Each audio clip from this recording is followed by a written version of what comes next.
Hello, everyone. This is Independent Conservative. I'm Ryan Bolin. Thank you all for joining me. So, the director for the next Star Wars movie promises that it is going to be a feminist film. Now, what I'm going to do, I'm going to read this article from Breitbart News written by John Nolte. This is an opinion piece.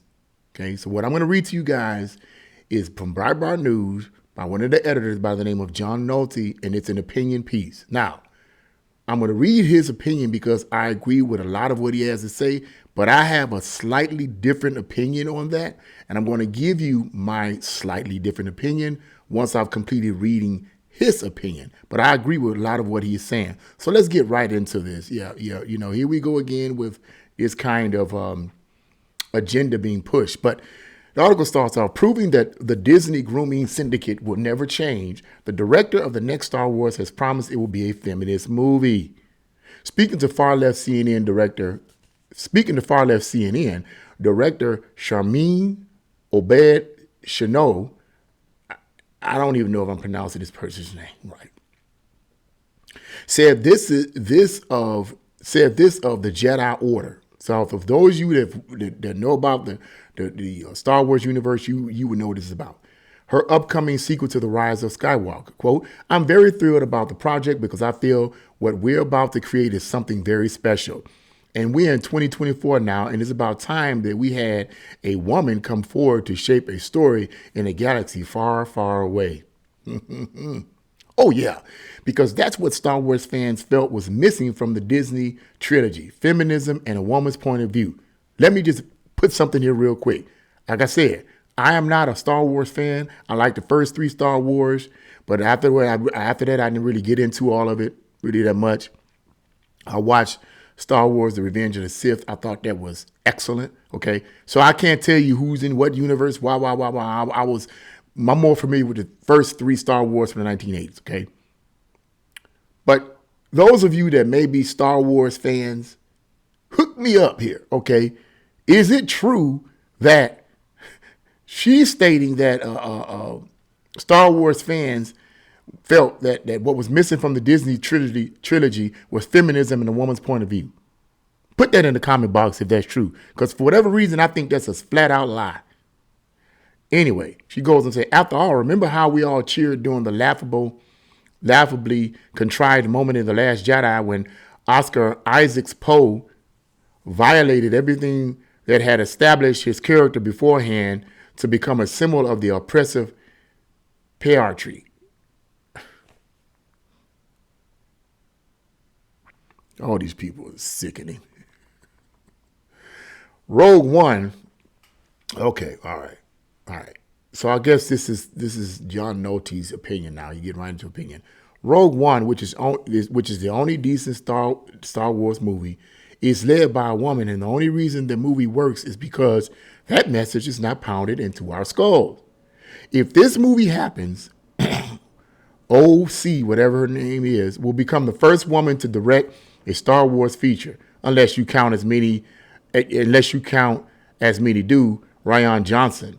And there is little doubt this is another affirmative action hire on the part of Lucasfilm chief Kathleen Kennedy. Remember, I'm reading to you guys an opinion piece. If you have a different opinion on this, on his opinion, John Nolte's opinion, you can put it in the commentary box if you so wish. This director has never directed a feature film with actors. Her credits involve animation, documentaries, and a few episodes of Miss Marvel, a Disney Plus show no one liked, and then spun off a humiliating flop called The Marvels. And I did hear about that. I heard it was not really good. Bottom line, this is just how much these people hate normal people. Disney's about to spend $500 million, $500 million with a B, just to troll us. Wow. No one is asking for a feminist Star Wars movie. Now he says, John Nolte is saying, no one is asking for a feminist movie. No one is asking for that. No one is asking for that. Hey, you guys would know. If you're a Star Wars fan, you would know. But anyway, feminists aren't even asking for a feminist Star Wars movie. We have already had 4 Star Wars movies led by a female, and 3 of them sucked. What the fans are asking for is a return to fun, adventure, escapism, escape from the real world. I agree with that. I agree with that assessment right there. People want to just have a good time. They don't want nothing pushed on them, regardless of what the agenda is. They don't want it pushed on them anyway. But Disney CEO Bob Iger and Kathleen Kennedy hate us too much even to consider making us happy. And name a female-driven genre Hollywood ever claimed is not male enough. Costume dramas, rom-coms, musicals, melodramas. Does anyone in Hollywood ever say those movies need to be butched up to include us fellas? Wow. Where's the car chase in Steel Magnolias? Where's the bar fight in Norma Ray, 1970s movie? Some of you may or may not have heard of that. Okay, yeah. It will never happen because everyone knows it will alienate the core audience and ruin the genre. But that's the whole point. Don't you get it? It's all about alienating normal people, destroying everything that matters to us, from football to the military, turning us towards despair and turning the weak among us into some version of this. I agree with him on that, a large extent. Disney is over. Hollywood is over. They hate you and are now so insulated from financial consequences in their multinational corporations that nothing will ever change. It will only get worse. He got a point. All you can do now is look to the past. For a century, geniuses all over the world have made thousands of great films you have yet to see. Get the hard copies. I agree with him on that. Get the hard copies, because the day is coming when you're not going to be able to do any of that. Anyway, hold on to them. And no, you are not losing yourself in the past. I agree with that. You're not losing yourself in the past. You just want to be freaking entertained. Art is timeless because the human condition is timeless. Sunrise, a song of two humans made in 1927, is as meaningful today as it was 97 years ago. What holds no meaning are anti-human nature Star Wars movies produced by a corporation that wants to sexualize little kids, stealing their innocence. Yep, that's true. That's true. I agree. And it's a quote from it. This novel is a high-wire narrative that meditates on life and death and God's eternal presence. I read this book in one sitting and look forward to reading it again. This is quite simply a great American novel. Okay. Anyway, that's the end of that article right there. I kind of thought that was awkward to have that position there. But yeah, that's John Nolte's opinion on that. And he's entitled to his opinion like everyone is entitled to their opinion. I agree with a lot of what he's saying here. I'd say 90-something% of what he said, I agree with, I think is accurate. Clearly, this woman is a feminist. And her concern is about pushing feminism. Forget it. It sounds like to me that it's not about creating entertainment. It's not about making characters that the vast majority of audiences will love, at least the way I'm reading it. But it's all about pushing a feminist agenda. I mean, apparently she stated that this is all about getting rid of the patriarchy. I hope I'm not good with it. It's getting rid of the patriarch. Okay, once you got to get rid of the oppressive patriarch. You got to get rid of that. Okay, it's all about that for them. It's interesting that these feminists will talk this kind of talk, but I guarantee you, some of these feminists are some of the loneliest people in the world. And any man that's with them, he's what my former pastor called a ricklebritch. No backbone. Soft, sweaty, handshaking person. That's what he is. Because ain't no way you're going to be with, a real man is not going to be with no hardcore feminist like that. He's not. Makes me, it's milksop. You just oh man. I couldn't even, I'm trying to stay godly about this. I don't want to but a person like, a man that wants to be with a hardcore feminist like that, I don't see how he could call himself a man, really, in my opinion. But anyway, let's get down on my opinion on this whole thing. First of all, it really comes down to entertainment. And what I mean by that is, and I agree with John Nolte on this, is that even if this director makes this film and it's for the primary purpose of pushing feminism and destroying the patriarchs, okay, the oppressive patriarchs like she claims, My question is this: who is going to write the screenplay? Because according to the article, it doesn't seem to indicate in any way that she's writing the screenplay. She's just directing. Okay. Now, sometimes directors write the screenplay as well, but in the article, it doesn't seem to indicate that she's writing the screenplay, which is just skeleton for the movie. So it all comes down to the screenplay, and it all comes down to the characters. Even if the director wants to push and promote feminism in order to destroy the oppressive patriarchs, okay? If the characters are written well enough, if the other characters are written well enough, it might overshadow this whole agenda that she's trying to push.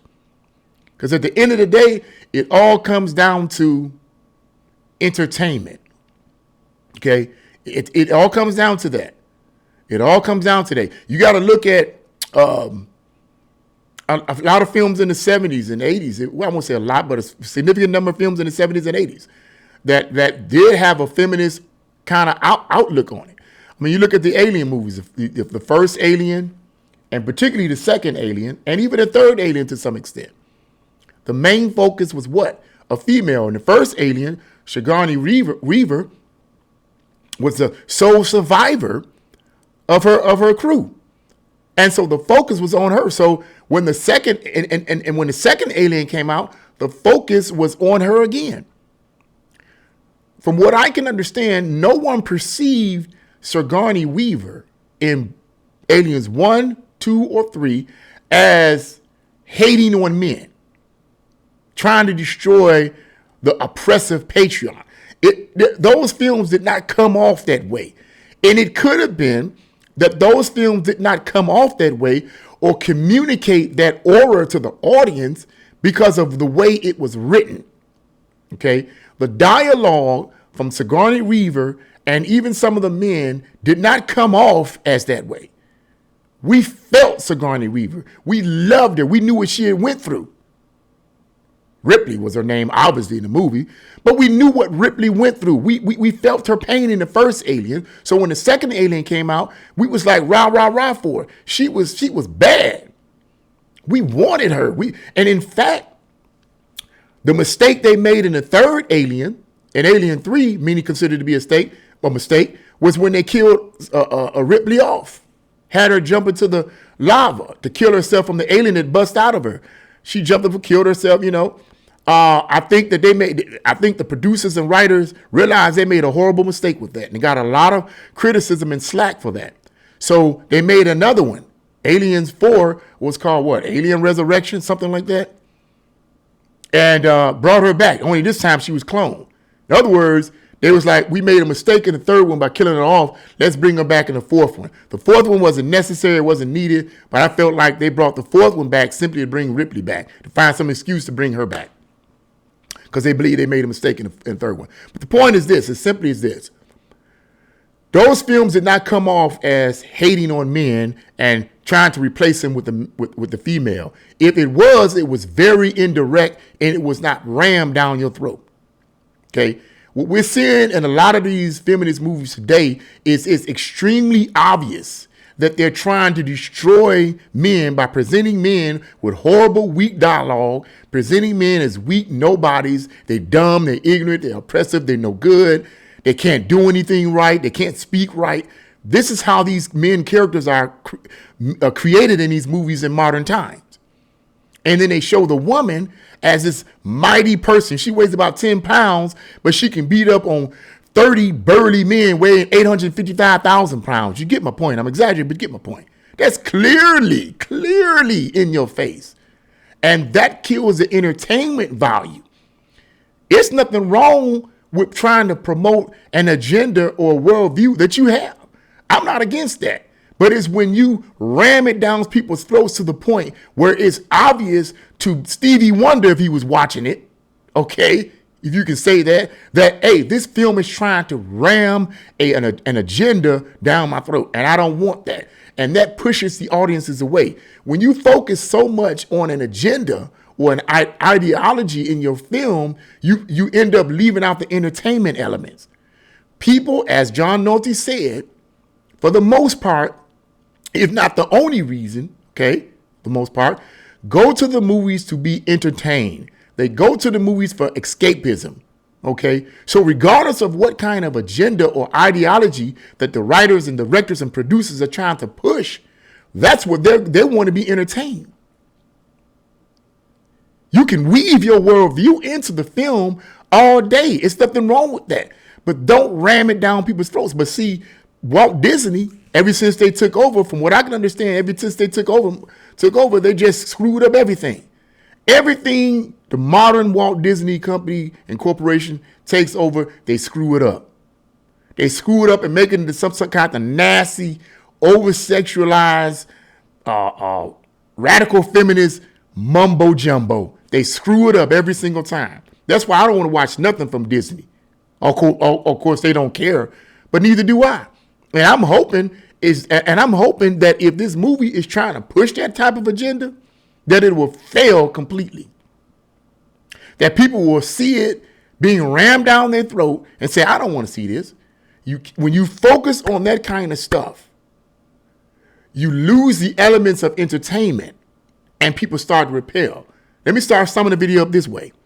That's one of the reasons why, and it's going to sound weird and strange to a lot of people, but that's one of the reasons why I don't watch Christian movies. Being a Christian, you would think, man, you would watch Christian movies. No, not necessarily. I don't like Christian movies. I really do not like them at all.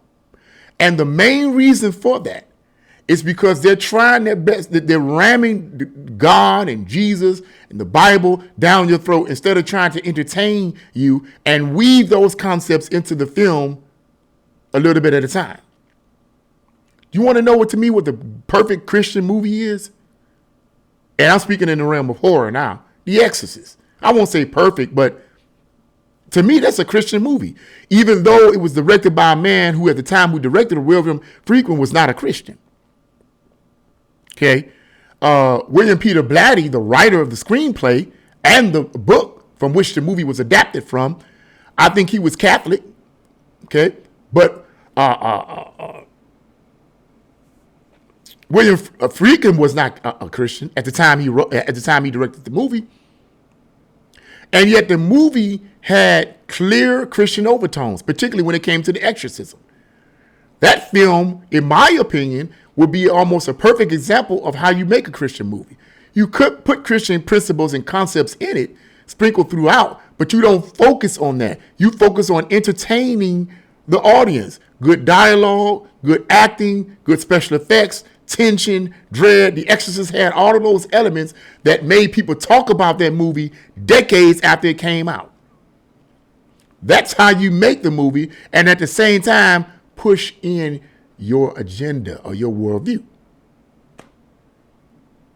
Same principle with any other movie. And that's why I don't watch Christian movies, because Christian movies don't do that. They try to ram it down your throat, and it comes off as unrealistic to me and pretentious.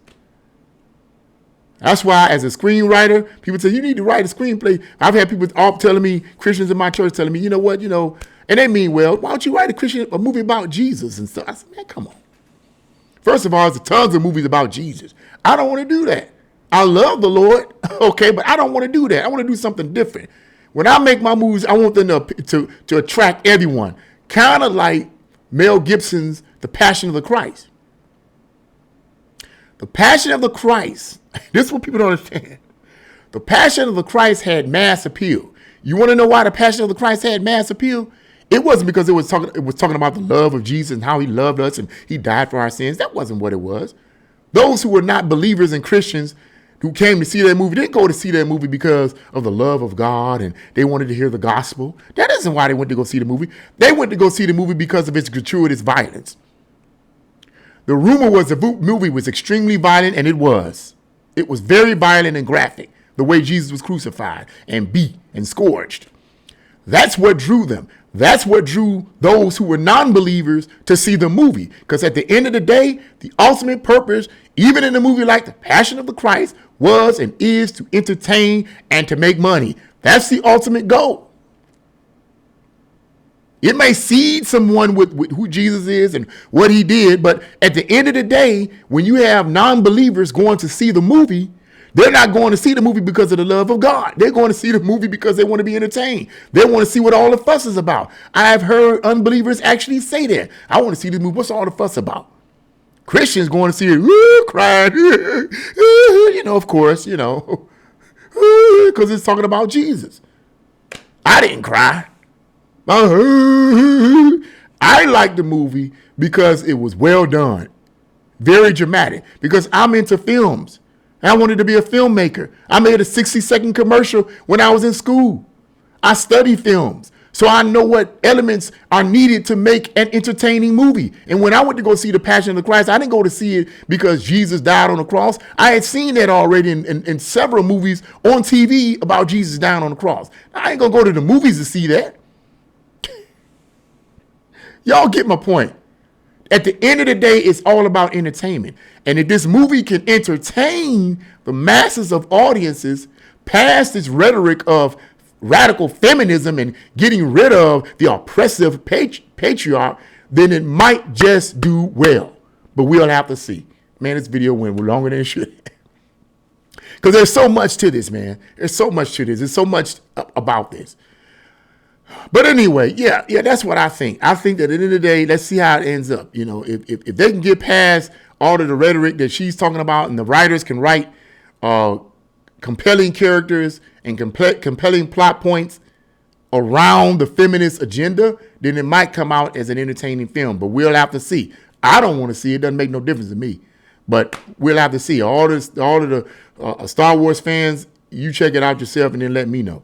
But anyway, that's what I think about. What do you guys think? Leave your comments in the comment section below. Like, share, and subscribe to my channel. God bless you all, and see you again.